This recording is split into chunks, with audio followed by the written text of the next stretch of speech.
People want things to be sustainable. People want things to be clean, but that's never the primary reason they buy something in chocolate. They're going to buy it first because of the taste, because of how it makes them feel, because they want to be associated with it. Of course, they do with other categories too, but this is even more so. This is primal. This is how I nurture myself. I'm Patrick J. McGinnis, and I coined the term FOMO. That's short for fear of missing out, and it's why some people end up following the crowd when they should be blazing a trail of their own. But if you want to achieve greatness in business and life, you've got to break free. Come on, I'll show you how. This is FOMO Sapiens, where we explore how entrepreneurial thinkers find the inspiration and the courage to build exceptional lives.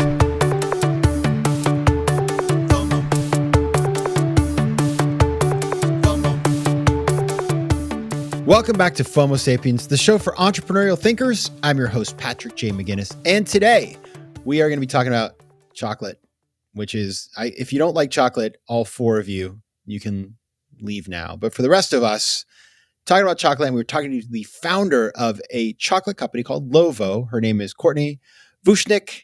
She's the co-founder of Lovo. And I'll tell you a little about her before we get started. Courtenay and her husband, Simon Lester, created the first and only line of dairy-free milk chocolate bars made from a range of plant milks. They identified what was missing in the milk chocolate marketplace, and in spring of 2023, after 6 years of development, they launched chocolates in 4 varieties: almond milk, coconut milk, hazelnut milk, and oat milk. By the way, they sent them to me. I tried them all.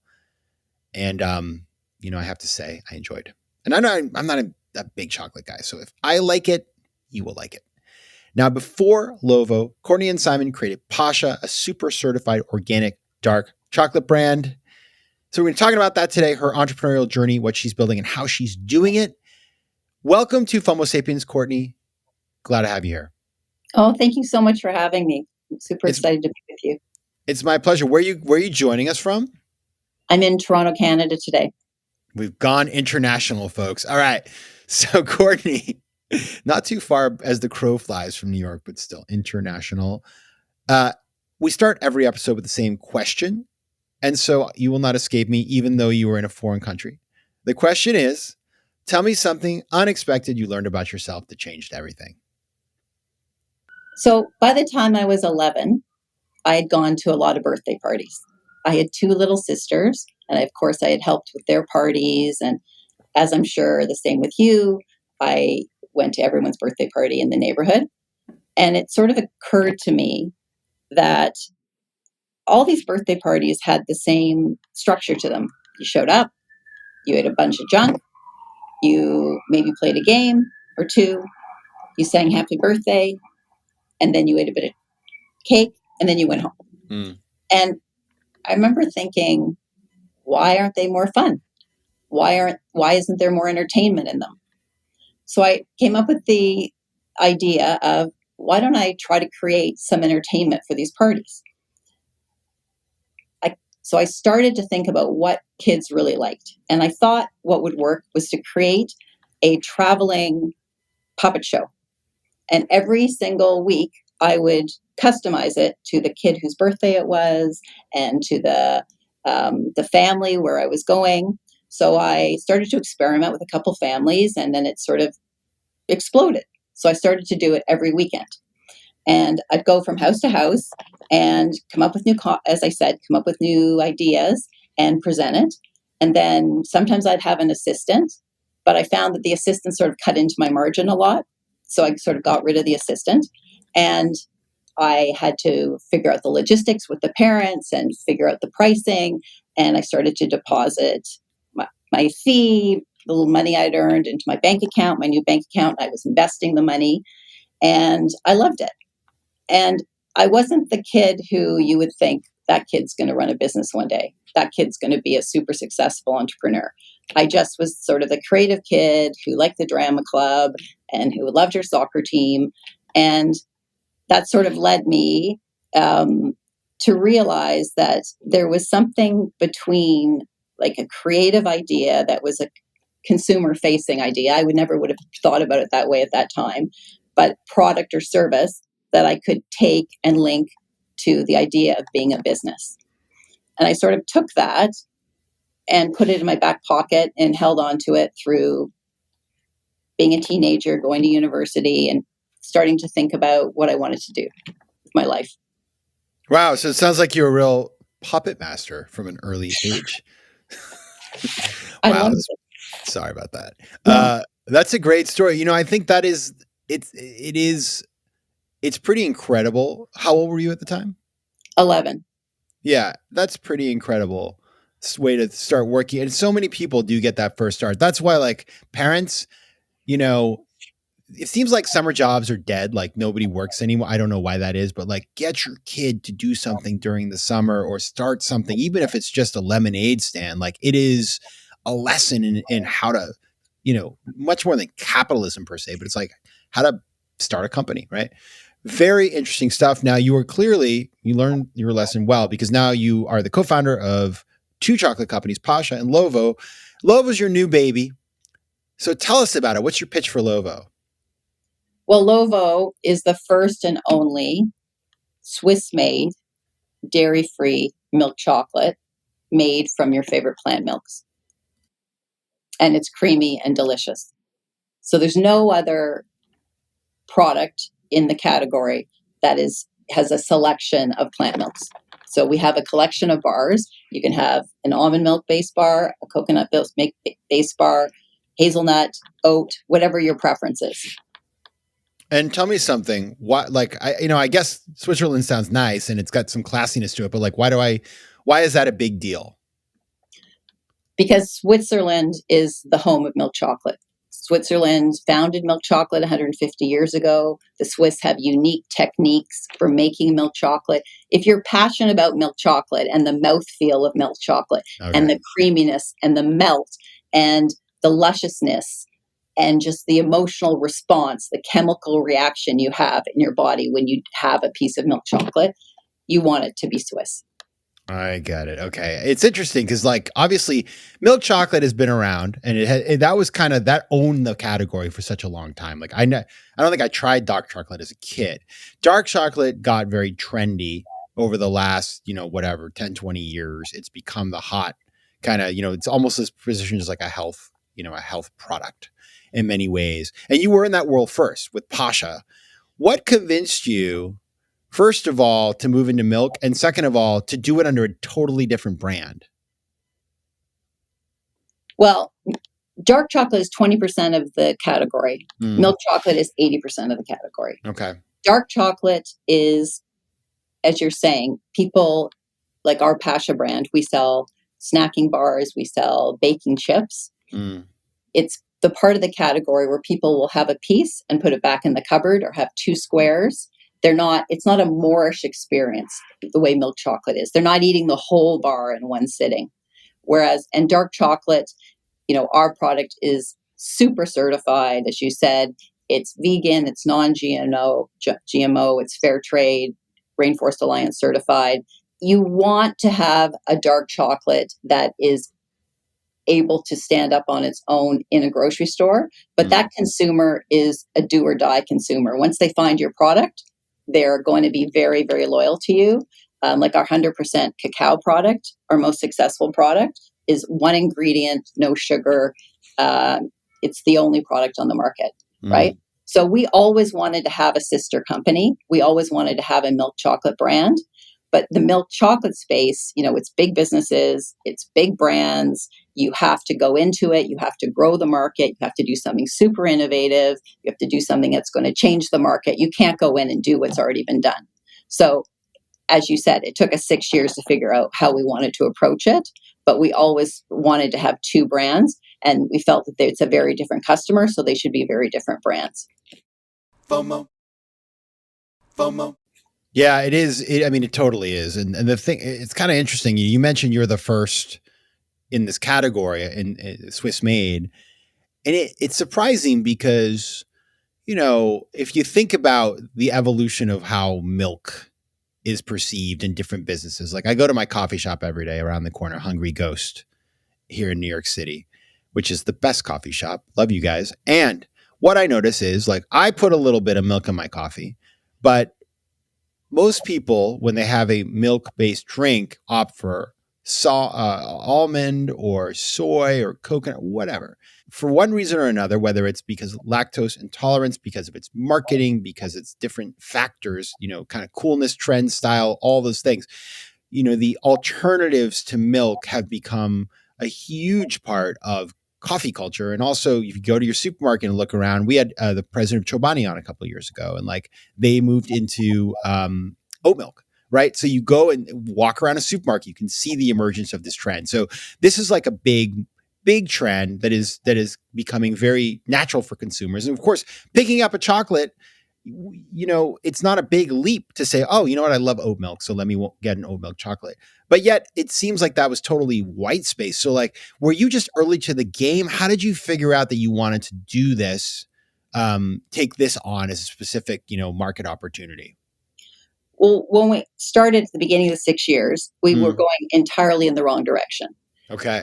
We were trying to develop a milk chocolate that tasted like a dairy milk chocolate bar, which was dairy free. And in parallel, we were watching, as you just said, the extraordinary growth of plant milks. Like 1 in 3 Americans has, if you open up a fridge now, and I do it all the time just to look at people's fridge. Come in my house, you'll see only oat milk. That's unusual because most of the time people will have something for their smoothie or cereal if they eat cereal, something for their coffee, so if they make their coffee themselves, something else that their kids want to have if they have a family, and sometimes they have dairy as well. So originally, we thought, okay, it needs to taste like a dairy bar. And in reality, the US consumer accepted the change of taste much faster than anyone could have predicted. Like now 1 in 3 Americans are buying one of those products. The size of the category, I think last year was $40 billion. And therefore we thought, okay, we're coming up behind this. We actually don't need to worry about what a dairy bar tastes like. We just need to make it taste like that nutty, deep, gorgeous plant-based milk taste, because people actually love that taste.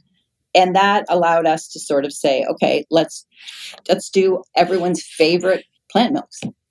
And that's how we ended up with 4. And then we turned entirely away from the dairy, trying to meet the dairy taste, and went towards the plant milk taste.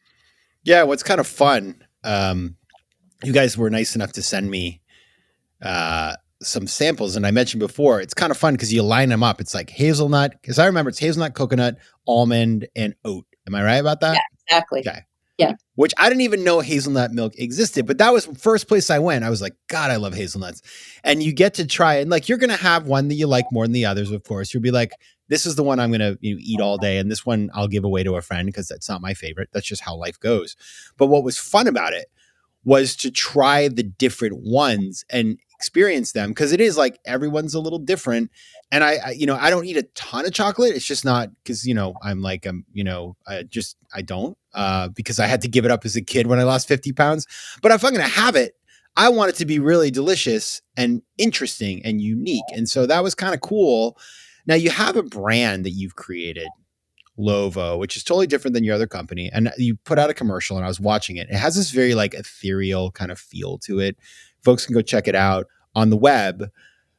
When you think about creating a brand, I mean, this is not your first time at the rodeo, but like, it's interesting for entrepreneurs to think about, how do you create a brand that vibes with the consumer, but also that like sort of like connects deeply with the essence of the product? So right. Like, what was that process? I spent a lot of time speaking to women, American women, who are our primary target. Not that we're not targeting men as well, but there are bullseye target. And they feel so time compressed right now. They feel that they're working, pushing so hard in every day to get everything done at the speed that this society we live in dictates now. So therefore, they want something that is escapism in their chocolate moment. They actually take it really seriously, and they see it as an important functional part of their day. they generally have a repertoire of products that they buy, and we want to be one of those products. So it has to be a combination of creating a brand that feels connected to that very personal set of motivation factors that get them to want to have our product, but also to just enjoy chocolate, and that they want to have the mental and physical space within their day to have a moment to enjoy it. Wow. And that's part of the reason we wanted to create a dreamscape, because we wanted them to float away for a moment in it. We wanted them to feel like somehow it had captured within the totality of it, somewhere along the way, it captured what their needs were. When you think about that, like you mentioned, it's kind of interesting. I hadn't thought about that. You want to be, you kind of know the need. You've identified like what is the problem you're solving. And then you kind of know what the go-to products are that this person would consume or purchase to achieve that objective. Like, what are the other, I'm just curious, what is in that basket alongside your chocolate? In other chocolates or other categories? Sorry. Or just like, what is that consumer? You said like the consumer has certain things that you want to be in that sort of like group of things that they would consider buying together. You want to be in the mix of the things that they see as kind of like their escape.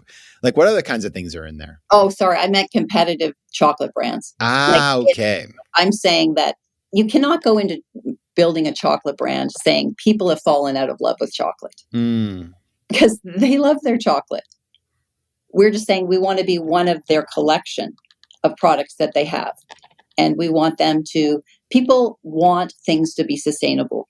People want things to be clean, but that's never the primary reason they buy something in chocolate.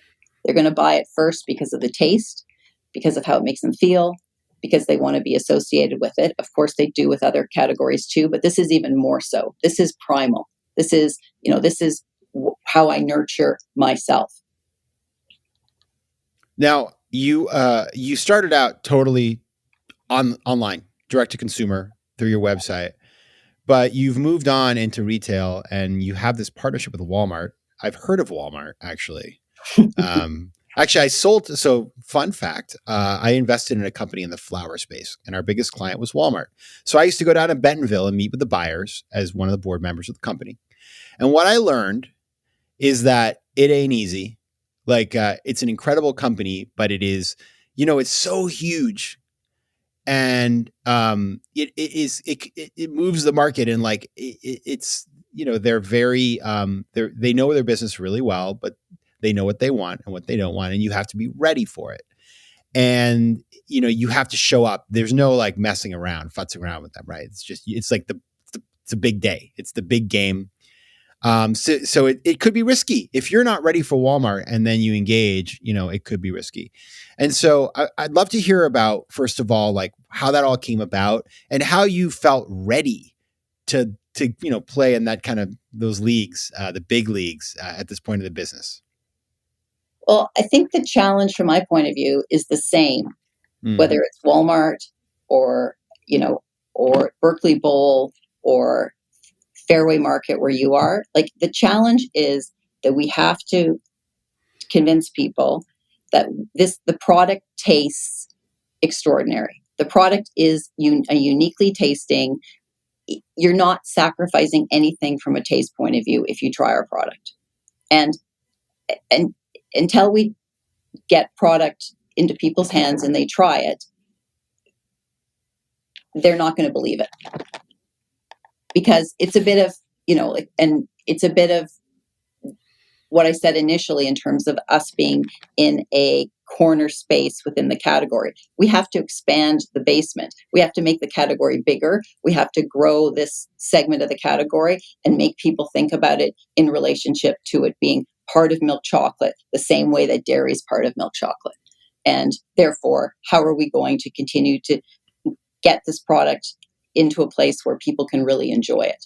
And so I think the Walmart customer is a great customer because they love organics. They love, they love things that are innovative. So as well as a smaller retailer. And we just have to push forward in relationship to getting more feedback on the taste, getting more reviews.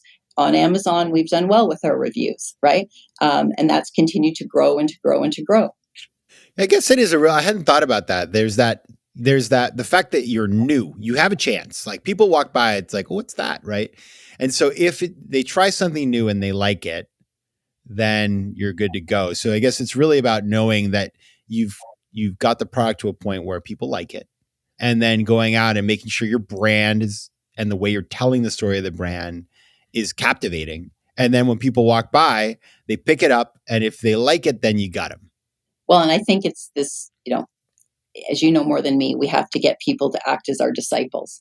Like people listen to their friends. And if their friends have tried it and this person has, they trust their point of view, whether it's in terms of their taste aesthetic or it's how they evaluate plant-based eating.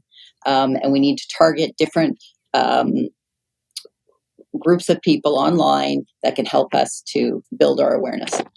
Totally. And our in fact, that the old social proof, we had Robert Cialdini, who wrote the book Influence, on the show a couple of years back. And that's one of his 6 pillars of influence. So absolutely, that's a FOMO generator.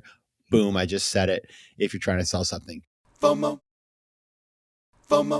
Now, Courtney, one more question before the lightning round. And it is this. As you mentioned, you've been an entrepreneur since you were a little kid. First in the entertainment space, now in the chocolate space. What is your advice for entrepreneurs? Well, from a little company, my advice would be do everything yourself as long as you possibly can. So you really understand all the functional areas and all the levers in the business. You stay close to your knitting. People see you being focused on the details, and you really can online, there's so much available that you can teach yourself. Obviously, you can learn how to become a self-expert in so many different areas. And that's really important to us here. I think spend below your budget.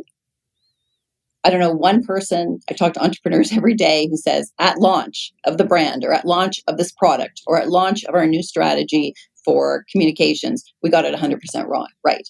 150% of the time, you're not going to get it exactly the way you want it. So save some of your pennies so you can go back and correct and not feel shackled by that. And you're continually in the process. And, we are launching products all the time on a conveyor belt when the market is changing all the time. So how can you get it 100% right when everything around you is evolving? I also think that having an idea and growing it is a huge privilege to do something from nothing. And there are days that are extremely satisfying. And then there's times that are really challenging, and it goes up and it goes down and it goes up and it goes down. And hopefully there's more positive days than negative days. But I think you also have to, when you're in a problem and it's feeling enormous, just pull back for a minute and just think about the people in your life who have seen you and seen your ability. And I don't mean people in the business. It could be somebody who taught you art in grade 5, like somebody who just had clear energy towards you, who was always sending you positivity. And I find you come out of the problem, you just fill yourself with that for a minute, you can go back into the problem and solve it. I think make sure you're making decisions from a soulful place. I see people making mistakes when they're leading with their ego a bit. So those are my little suggestions. Yeah, I love that. And you know what? All of these things, this is the beauty of what you just said in my mind, is that I don't care where you are in the world. You can be in North America, South America, Africa, Europe, Asia, I could name even Antarctica. And these are things that everybody can do because, education has been democratized. You can find basically a YouTube video or a FOMO Sapiens podcast about everything. And then not spending your budget, that doesn't require, that's you're saving yourself money. And then these other two are about mindset, right? And a lot of times mindset trumps skill set. So those are great pieces of advice. And as such, it is time to move on to the lightning round. Are you ready? Absolutely. All right. Number 1, what is a favorite quote? Always be in the arena. Oh, I like that. Who said that? You? Roosevelt. Oh, Teddy? Yeah. He's my favorite. Okay, good one. Number 2, name one book or podcast every FOMO Sapiens should know about. Well, the classic Shoe Dog. Everybody loves Shoe Dog. That's so true. Number 3, what's one piece of advice you'd give to your younger self? Just relax. Don't take it so seriously. I was hoping you'd say something like, you don't have to change the puppet show every weekend. Yeah, exactly. just use one show. Just use one show. Yeah. Finally, what's your most important memory? Christmas morning with my parents, with my husband later on, and with our children later on. It's a pretty sappy one, but that would be the truth. I just got a little emotional. I love it. I thought about Christmas at my house. Thank you for sharing that. All right. Courtenay Vuchnich, co-founder of Lovo. If you want to find out more about her, folks, head over to Instagram at Lovo Chocolate or over to the website, lovochocolate.com. Thanks so much for being here. Thank you for having me. FOMO. If you like today's show, please be sure to rate it and recommend it to your friends. And as always, you can find me on Instagram at Patrick J. McGinnis, on Twitter at PJ McGinnis, and on the web at FOMOSapiens.com or PatrickMcGinnis.com, where you can get all kinds of free resources to live a more decisive and entrepreneurial life. FOMO Sapiens is recorded in New York City. Theme music is by Mike McGinnis, and editing and post-production is by Josh Elstro. If you like today's show, please be sure to rate it and recommend it to your friends. And as always, you can find me at FOMOSapiens.com and at PatrickMcGinnis.com. To advertise on FOMO Sapiens, reach out to contact@FOMOSapiens.com.